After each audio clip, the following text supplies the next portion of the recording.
Are you moving to Oklahoma City and want to check out some suburbs before you get here? We're going to do just that so you don't move to the wrong place. I'm going to take you through Yukon, Oklahoma. As the city says, experience the best. I'm going to drive you down some of the roads, show you shopping and neighborhoods, and give you a full map tour.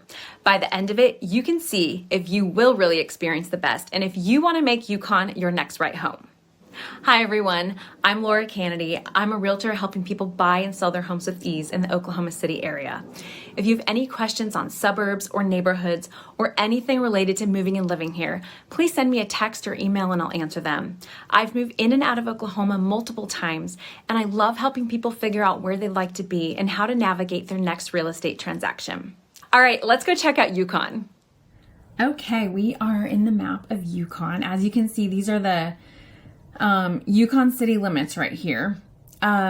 Yukon, though, the Yukon school district goes outside of Yukon, and actually Mustang, which is down here, Mustang and Yukon, they are two separate school districts, but they do overlap each other a bit in this area right here. So if you care about schools, then double check where you are, because you could have an Oklahoma City address here but be in a Yukon school, or you could have an Oklahoma City address and be in the Mustang school district. So check that out whenever you, if that's important to you. Okay, Yukon. So, I am touching all the things today. All right, Yukon runs just north and partway across I-40. So I-40 runs east and west from California all the way through Oklahoma and out. And Yukon hovers on both sides over here, but it's mostly north of the 40. And then Route 66 runs right through it as well. Okay, let's scroll in. On my footage that I started, I live up in Northeast Edmond. So I took the turnpike down and exited right here, which is, I exited right here, which is old Route 66, and it's also 39th Street. And then I came this way, and I'll put some footage in of that and you can see. So Yukon has a lot of stores up in this area right here. And then obviously hotels, and they have more shopping over here. And they're shopping down this road here, Mustang Road. A lot of shops down there that head down into Oklahoma City and Mustang. So if you want shopping, Yukon has a lot of boutique stores. A lot of small businesses are there. It's very business friendly, small business friendly. I mean, you have really everything in Yukon. Like there's yoga and all kinds of coffee shops and tea shops, little clothing boutiques. So Yukon does have it all. It is not a huge city, but is well stocked. It's also the check capital of the U.S. There's actually a street here called Check Hall Road. Okay, so let's get to some of the other things. If you, let me scroll out. If you work on base is right here, and it's a good 45 minute drive to base from here. So some people do live there. For me, I find it too far, but if you want maybe more for your budget in terms of housing, and you don't mind driving 10 minutes more, then you might really enjoy living in Yukon. Okay, let me scroll in here.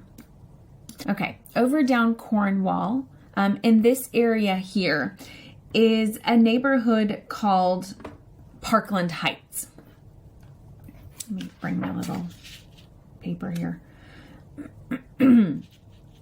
The homes in Parkland Heights are, they're in the low to mid 200,000s. They're 1,700 square feet to 2,200 or 2,300 square feet.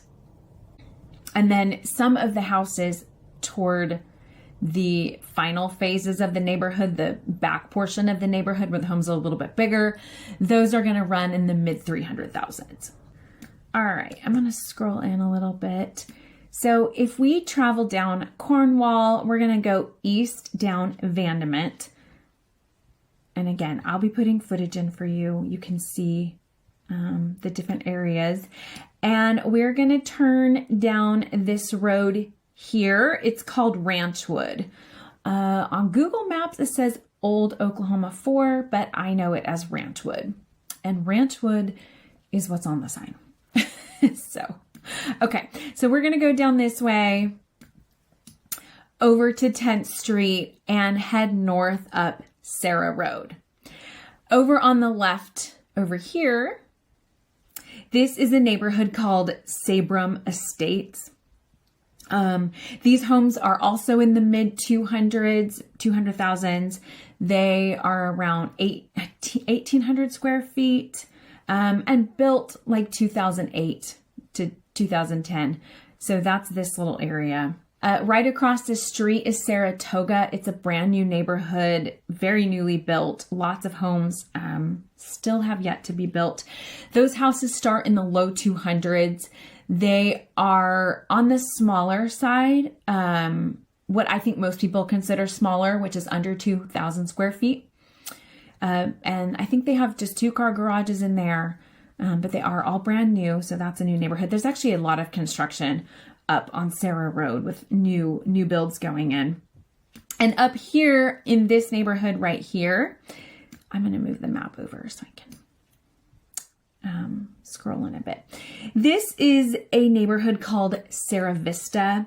They are in the high 200,000s or low 300,000s. So you can see in the driving footage a little bit of the difference between those three neighborhoods. They're all right next to each other and they're all a bit different. Then if we come south down Sarah Road, we are going to go south past 10th Street and hook a right on Reno. So we're going to go west on Reno, pass under the highway, and I'll put some more footage. There's shops over here as well. Let's see. Let me find where I'm at. Okay. Keep going, and we're going to go past Cemetery. Over in this area right here is a housing addition called Braxton. These houses are on quarter-acre lots. They are like 350 to 400,000 and 2,200 to 2,500 square feet. So I would consider that mid-range on square footage. I really personally consider anything 2,800 square feet and more to be high square footage. So I would say these are mid-range in the square footage, but they are on quarter-acre lots, which is really nice. Okay, and down over here off of Stebbins Drive in this area is a neighborhood called Summers Point.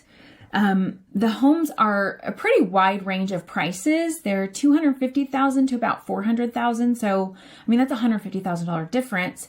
The smaller, older homes up here are obviously less expensive. And then there's newer homes to the back of the neighborhood where the new builds have gone up as, you know, over the years. And those are more expensive. So just depending on your budget and what type of home you're looking for, this neighborhood has multiple price points. And then I came out this way and I headed up Cemetery Drive, morbid street name, isn't it? And turned down Reno, down along Chisholm Trail in here. These are houses, they're going to be above 400,000. They are about 1 acre lots. A lot of them probably have swimming pools. They're not brand new houses, but I think it's a really nice neighborhood. I like the way this neighborhood looks a lot. So if that's something that you're going for, you might like that as well. And then as we move this way, back down Reno. Okay, yeah. And then I drove down a Mustang Road, and you can see what that looks like. There are a lot of shops down here. Old World Plaza Shopping District is down here, and it's not technically in Yukon anymore, but it does lead down into Mustang, which will be coming up in my next video. So what do you think? Is Yukon a place where you can experience the best? Leave a comment, let me know. If you want more info on this area than what you got here, please reach out anytime and I'd be happy to answer your specific questions or tailor a search just for you. If you're interested in the Yukon area, but maybe not Yukon per se, then stay tuned for my next video on Mustang. You might find what you're looking for there. Happy moving. See you next time.